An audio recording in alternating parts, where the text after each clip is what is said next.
Assalamualaikum warahmatullahi wabarakatuh. Ya, selamat datang di channel saya.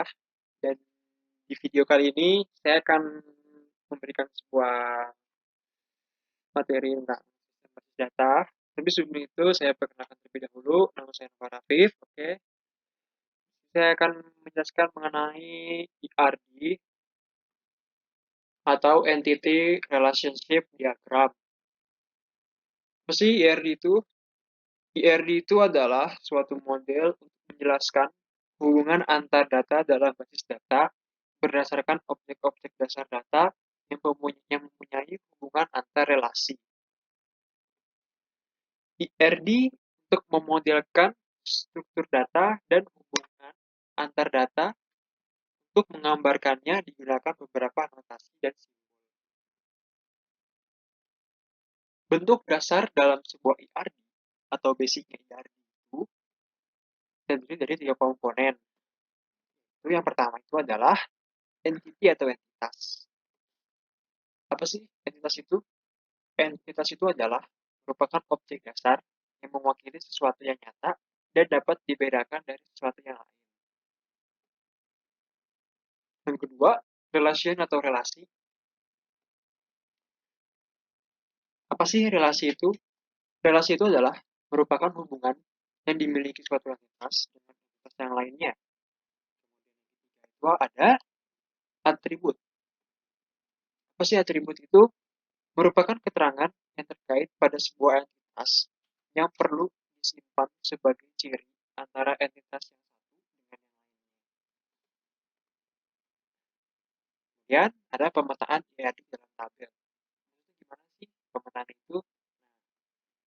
Memasukkan entity-entity maupun hubungannya atau koordinatnya ke dalam sebuah tabel yang saling berhubungan.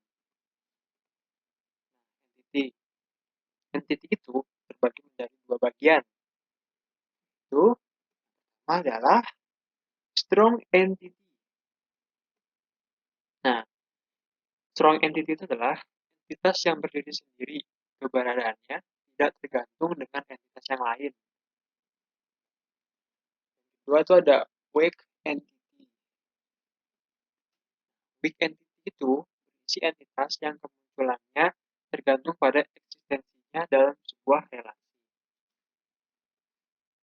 Contoh, strong entity dan weak entity-nya nih. Di sini ada entitas strong entity dan ada entitas weak entity. Contohnya,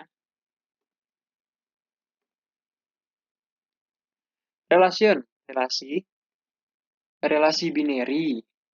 Nah, ini macam-macam relasi ya. Ada relasi binary, itu merupakan relasi yang terjadi antara dua entitas yang berbeda. Kemudian ada relasi unary. Apa sih unary?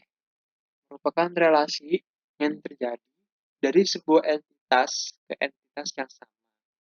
Unary ini sering disebut sebagai relasi tunggal. Ada relasi n-ary. Merupakan relasi yang terjadi dari entitas atau lebih.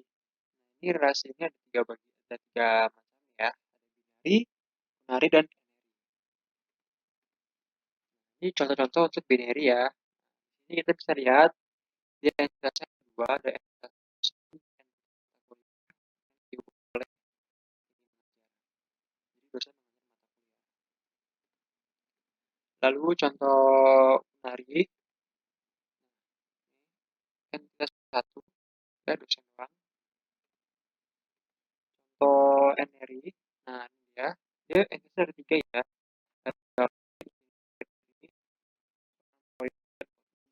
Ada jadi tiga atau lebih. Ini koordinalitas relation. Nah, ini juga ada tiga. Satu, relasi dengan koordinalitas satu ke satu atau one to one. Setiap anggota entitas A hanya boleh berhubungan dengan satu anggota entitas B. Begitupun sebaliknya. Kedua, relasi dengan kardinalitas satu ke banyak, disebut dengan one to many. Setiap entitas A dapat berhubungan dengan lebih dari satu anggota entitas B, tapi tidak sebaliknya.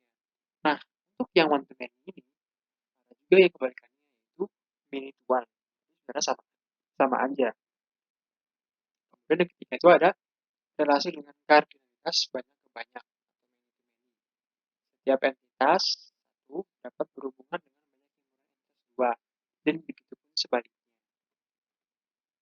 Ini diibaratkan ya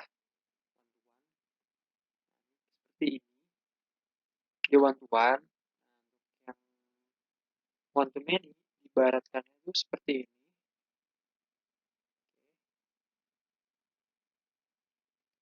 Nah, untuk many to many itu diibaratkan seperti ini.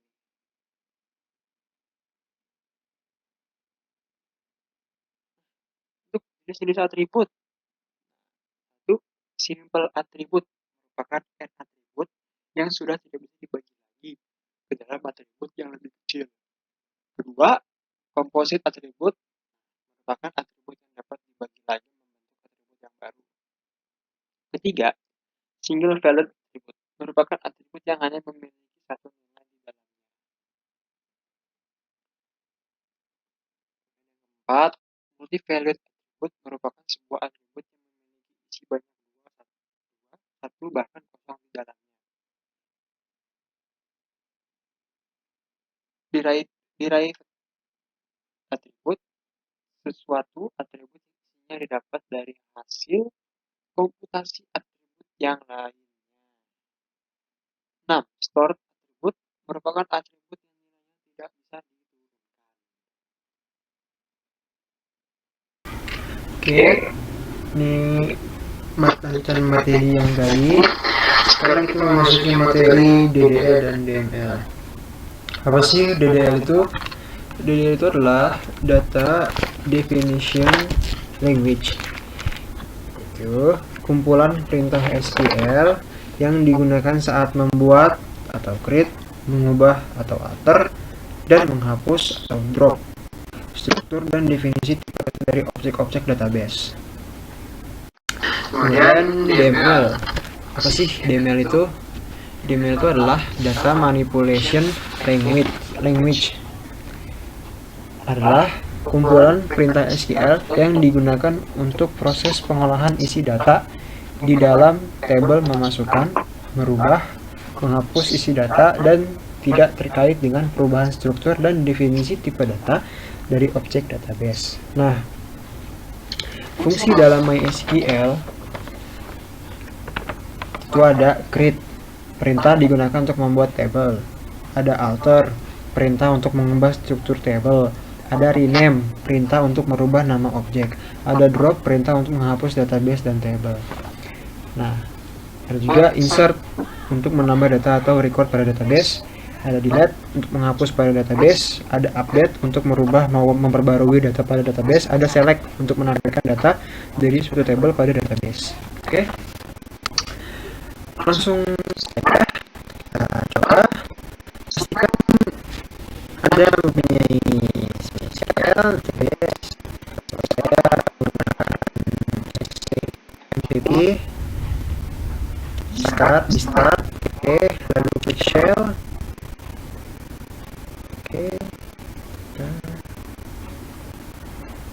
Oke, lalu MySQL menu root. Oke, dia sudah masuk. Lalu kita siapkan. Nah, sebelum kita masukin table, kita jangan lupa membuat database.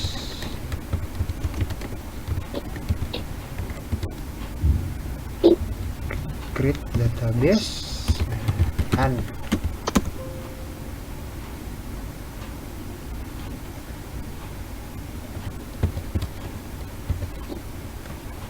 sorry.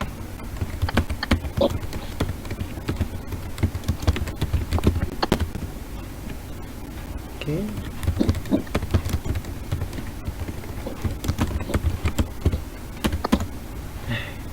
Sudah dibuat, lalu kita use. Sudah terchange. Lalu kita masukkan sintaks yang sudah kita buat, copy paste. Nah, sini.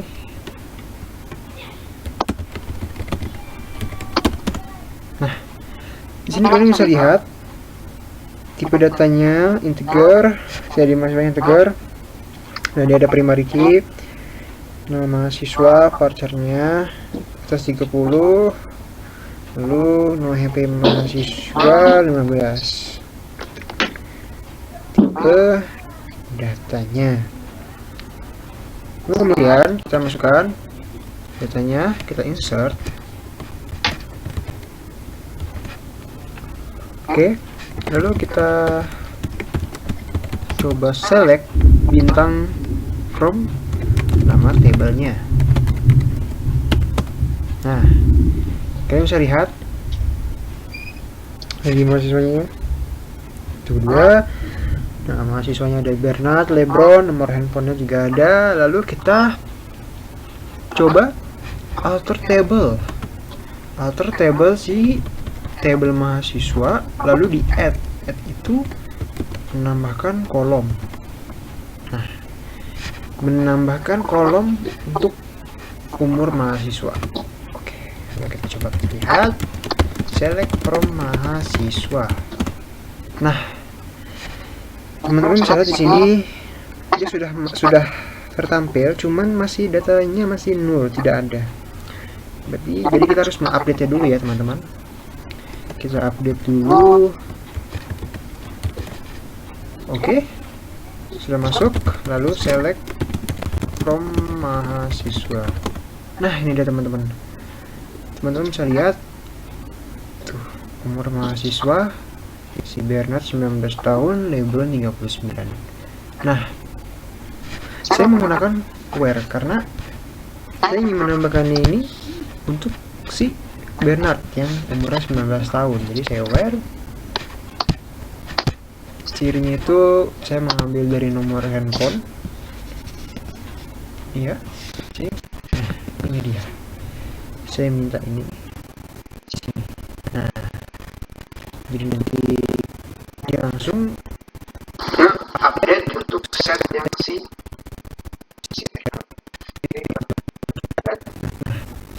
saya jadi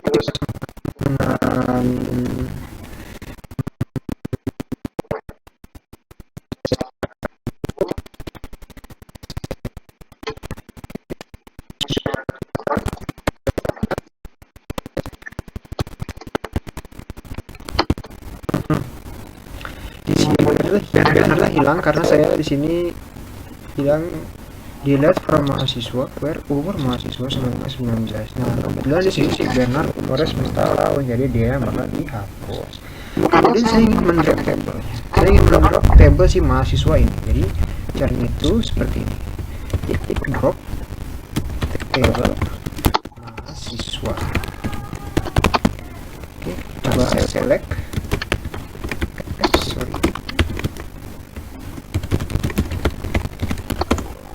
Error karena sudah saya drop, sudah saya buang, jadi tidak akan bisa muncul lagi. Pon seperti ini.